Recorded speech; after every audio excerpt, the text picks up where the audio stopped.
भारतीय crypto market में ना एक सवाल काफी टाइम से चल रहा है। ये जो WZX एक्सचेंज है जिसे लाखों लोग यूज करते हैं, उसका असली मालिक कौन है भाई? 2019 में दुनिया के सबसे बड़े एक्सचेंज बाइनेंस ने कहा कि उन्होंने इसे खरीद लिया है, पर उसके बाद से ना मामला एकदम साफ हुआ ही नहीं। और अब दिल्ली हाईकोर्ट इसमें आ गया है। वो पारदर्शिता मतलब क्लैरिटी मांग रहे हैं। तो आज हम इसी कानूनी मामले की तह तक जाएंगे। बिल्कुल। और ये मामला सिर्फ 2 कंपनियों का नहीं है। इसका असर तो देखिए भारत में क्रिप्टो का क्या भविष्य होगा, जो निवेशक हैं उनके पैसे की सुरक्षा और जो नियम कानून है उन सब पर पड़ेगा। हाईकोर्ट का ये कदम ना एक तरह से इस पूरी पहेली को सुलझाने की कोशिश है। हमारे पास जो जानकारी है वो एक न्यूज़ रिपोर्ट से है। उसमें दिल्ली हाईकोर्ट का जो अभी का ऑर्डर है वो क्यों दिया गया, और सबसे ज़रूरी कल यानी 26 अगस्त 2025 को जो सुनवाई होनी है उसके बारे में सब बताया गया है। तो आज हम यही समझने की कोशिश करेंगे कोर्ट ने क्या कहा है, क्यों कहा है, और ये जो कल की सुनवाई है वो इतनी इम्पोर्टेंट क्यों है कि सब लोग उसी को देख रहे हैं। चलिए इसी गुत्थी को सुलझाते हैं। हाँ, और साथ में ये भी देखेंगे कि ये जो मालिक कौन है वाली बात है, मतलब ये ओनरशिप की क्लैरिटी, ये इतनी ज़रूरी क्यों है इस पारदर्शिता का जो निवेशक हैं उनके कॉन्फिडेंस पर, और जो रेगुलेटर्स हैं सेबी, RBI, उनके लिए क्या मतलब है, इसके क्या नतीजे हो सकते हैं, इस पर भी बात करेंगे। ठीक है, तो सबसे पहले कोर्ट के आदेश पर ही आते हैं। दिल्ली हाई कोर्ट ने एग्जैक्टली किसको और क्या करने को बोला है? देखिए, कोर्ट का जो आदेश है वो WZX की जो पेरेंट कंपनी है ना, ZIPTE लिमिटेड, उसके लिए ये सिंगापुर में रजिस्टर्ड है। अच्छा, WZX की पेरेंट कंपनी। हाँ, हाई कोर्ट ने ZTI को साफ साफ कहा है कि 2019 में जो बाइनेंस के साथ उनकी वो डील हुई थी या कही गई थी कि हुई थी, उसके सारे डॉक्यूमेंट्स कोर्ट में जमा करें। सारे डॉक्यूमेंट्स? मतलब सिर्फ वो खरीदने बेचने वाले कागज या कुछ और भी? नहीं, सिर्फ वो नहीं। कोर्ट ने यह भी कहा है कि ZTI प्राइवेट लिमिटेड की सिंगापुर में जो अभी रीस्ट्रक्चरिंग चल रही है, मतलब कंपनी का ढांचा बदलने की जो प्रक्रिया है, उससे जुड़े कागज भी चाहिए। अच्छा, रीस्ट्रक्चरिंग वाले भी? हाँ, मतलब कोर्ट सिर्फ पुरानी डील ही नहीं देखना चाहता, वो कंपनी का अभी का और आगे का स्ट्रक्चर भी समझना चाहता है। पूरी पिक्चर चाहिए उनको। डील कैसे हुई, अभी क्या चल रहा है, और रीस्ट्रक्चरिंग के बाद क्या होगा, सब कुछ। पर एक मिनट, ये कंपनी तो सिंगापुर की है, ZTI प्राइवेट लिमिटेड, और ऑर्डर दे रहा है दिल्ली हाई कोर्ट। ये ज्यूरिसडिक्शन मतलब क्षेत्राधिकार का मामला नहीं बनता? क्या सिंगापुर की कंपनी को इंडियन कोर्ट की बात माननी पड़ेगी? हाँ, ये सवाल बिल्कुल जायज है। देखिए, ZTI भले ही सिंगापुर में है, लेकिन WZX जिसका वो मालिकाना हक रखती है या रखती थी, यही तो सवाल है। उसका सारा बिजनेस, उसके लाखों यूजर्स, वो तो भारत में है। ये बात तो है। तो जब कोई विदेशी कंपनी भारत में इतने बड़े स्केल पर बिजनेस करती है, भारतीय लोगों को सर्विस देती है, तो वो भारतीय कानूनों और कोर्ट्स के दायरे में आ जाती है।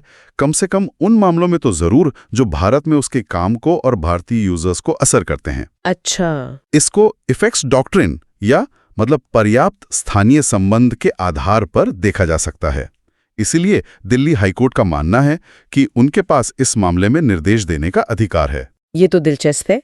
तो कोर्ट को आखिर ये कदम उठाना क्यों पड़ा? मतलब वजह क्या बताई गई है इस आदेश के पीछे? मेन वजह है कंफ्यूजन, अस्पष्टता। जैसा कि रिपोर्ट में बताया गया है, कोर्ट को लगता है कि WZX और बाइनेंस के बीच जो डील हुई और अभी उनका मालिक कौन है, इस पर बहुत धुंधलका है। हाँ, वो तो है। 2019 में अनाउंसमेंट हुई। हाँ, पहले कहा गया डील हो गई, फिर बाद में बाइनेंस के CEO ने खुद ही कह दिया कि डील कभी पूरी हुई नहीं, और WZX के फाउंडर कहते रहे कि डील हुई थी। ये जो उल्टी सीधी बातें हैं ना, और साफ जानकारी की कमी, यही वो वजह है कि कोर्ट को बीच में आना पड़ा। तो मतलब ये सिर्फ कागज कम होने की बात नहीं है, ये तो एक दूसरे के उलट दावों का भी मामला है। बिल्कुल, ये सिर्फ इन्फॉर्मेशन गैप नहीं है।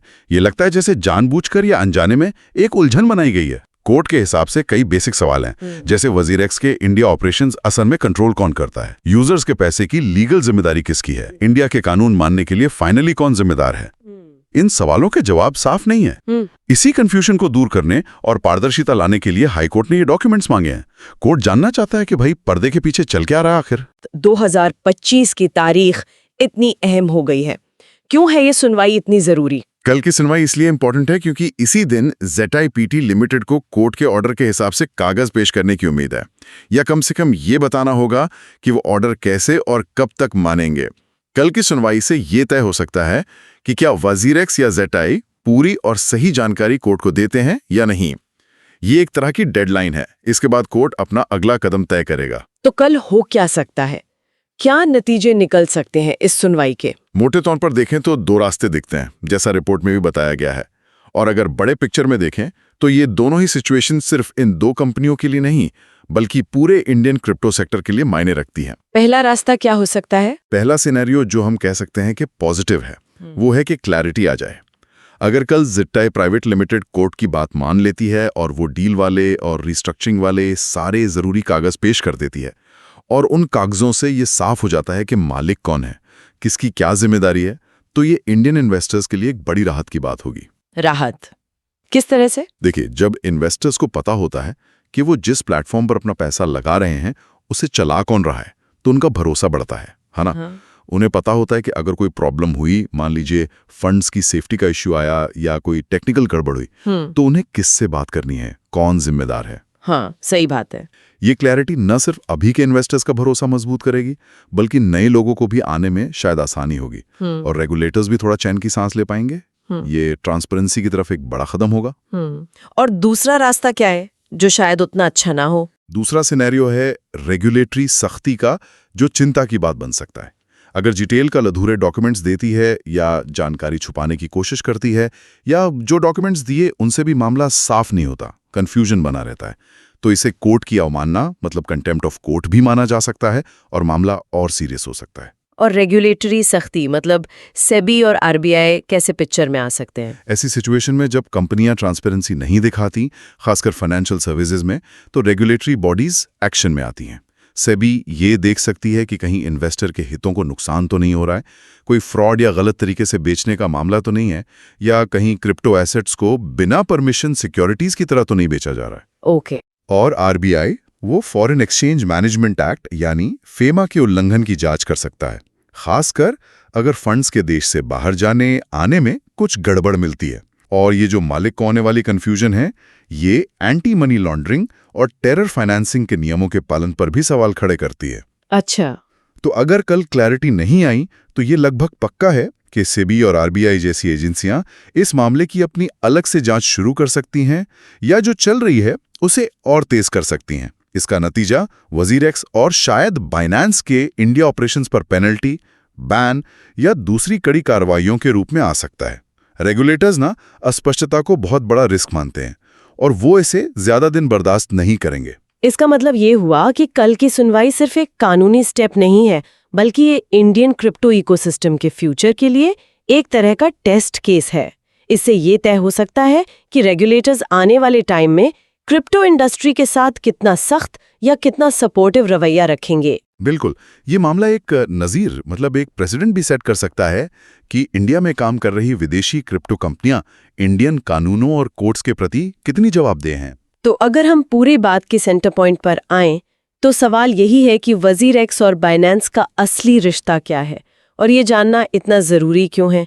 सिर्फ मालिक का नाम पता चलने से क्या फ़र्क पड़ता है? फ़र्क पड़ता है और बहुत बड़ा फ़र्क पड़ता है। जैसा मैंने पहले कहा, ओनरशिप सीधे सीधे जवाबदेही मतलब अकाउंटेबिलिटी से जुड़ी है। आप सोचिए, अगर वजीरेक्स प्लेटफॉर्म पर कोई बड़ा सिक्योरिटी ब्रीच हो जाए और यूजर्स का फंड गायब हो जाए, कौन जिम्मेदार होगा? हाँ, ज़ेटाई पीटी लिमिटेड तो सिंगापुर में बैठी है। बाइनेंस कह सकता है कि जी डील तो पूरी हुई ही नहीं थी। ऐसी हालत में इन्वेस्टर कहाँ जाएगा, किससे अपना नुकसान मांगेगा? हाँ, ये तो बहुत सीरियस सिचुएशन हो सकती है। बिल्कुल, जब ओनरशिप और कंट्रोल की लाइनें साफ नहीं होती तो कंपनियां एक दूसरे पर उंगली उठाकर जिम्मेदारी से बच सकती हैं। ये अस्पष्टता एक तरह की लीगल ढाल बन जाती है।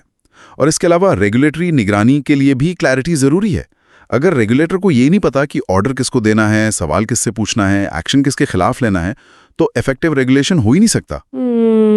आप सिंगापुर वाली ज़ेटाई को बोलेंगे या ग्लोबल बाइनेंस को या इंडिया में जो लोकल टीम है उसको, ये क्लैरिटी रेगुलेटरी एक्शन को असरदार बनाती है। तो ये पारदर्शिता सिर्फ इन्वेस्टर्स के लिए नहीं, बल्कि पूरे सिस्टम के ठीक से चलने और रेगुलेशन के लिए भी बहुत जरूरी है। एकदम सही। ये भरोसे की बुनियाद है। इन्वेस्टर तभी भरोसा करेगा जब उसे पता हो कि उसका पैसा सेफ है और प्लेटफॉर्म नियमों का पालन कर रहा है। और रेगुलेटर तभी इफेक्टिवली काम कर पाएगा जब उसे पता हो कि कौन सी कंपनी किस काम के लिए जिम्मेदार है। 2019 की बाइनेंस डील और अभी जो रिस्ट्रक्चरिंग चल रही है उससे जुड़े कागज मांगे हैं। मकसद है उस कंफ्यूजन को दूर करना जो इतने टाइम से ओनरशिप को लेकर बनी हुई है। और कल 26 अगस्त 2025 की जो सुनवाई है वो इस मामले में एक बहुत अहम मोड़ है। उस दिन ये तय हो सकता है कि जेटाई कितनी जानकारी देती है और क्या उससे वो क्लैरिटी आती है जिसकी कोर्ट को और इन्वेस्टर्स को तलाश है। जिसके बेस पर दो मेन पॉसिबिलिटीज हैं। या तो डॉक्यूमेंट्स आने से ट्रांसपेरेंसी बढ़ेगी, इन्वेस्टर्स का भरोसा मजबूत होगा और रेगुलेटरी चिंताएं शायद कुछ कम होंगी। या फिर अगर जानकारी अधूरी रहती है या कंफ्यूजन बना रहता है तो फिर रेगुलेटरी बॉडीज जैसे सेबी और आरबीआई ज्यादा सख्त एक्शन ले सकती हैं, जिसकी आंच वजीरेक्स और शायद बाइनेंस के इंडियन ऑपरेशंस तक भी पहुंच सकती है।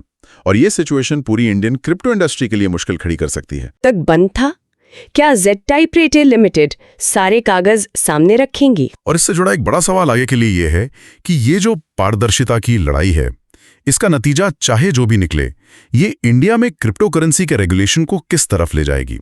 क्या ये रेगुलेटर्स को और ज्यादा अलर्ट और शायद सख्त बनाएगी या फिर इंडस्ट्री को सेल्फ रेगुलेशन और बेहतर ट्रांसपेरेंसी अपनाने के लिए पुश करेगी? इस केस का असर सिर्फ इन दो कंपनियों पर नहीं बल्कि भारत में डिजिटल एसेट्स के पूरे फ्यूचर पर पड़ सकता है। ये एक ऐसी कहानी है जिस पर आने वाले दिनों और हफ्तों में नजर बनाए रखना बहुत जरूरी होगा। दोस्तों, ये थी आज की बड़ी खबरें। अगर आप चाहते हैं कि देश दुनिया और क्रिप्टो से जुड़ी हर बड़ी अपडेट आपको सबसे पहले मिले, तो चैनल को सब्सक्राइब करना बिल्कुल मत भूलिएगा।